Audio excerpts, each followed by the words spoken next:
वजीर अफजाइश मवेशियाँ थलसानी श्रीनिवास यादव ने हाल ही में स्वप्नालोक कॉम्प्लेक्स में आग लगने के वाक़े में हलाक अफराद के अरकाने ख़ानदान में चेक्स की तकसीम की। उन्होंने इस वाक़े पर गहरे दुख का इजहार किया।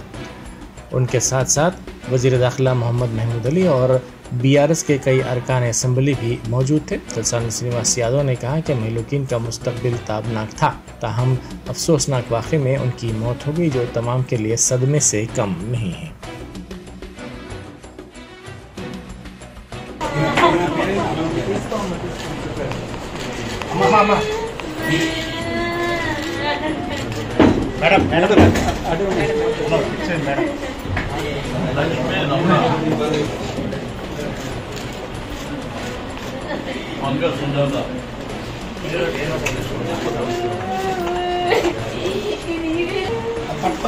పట్టుకొని చూడండి, ప్లీజ్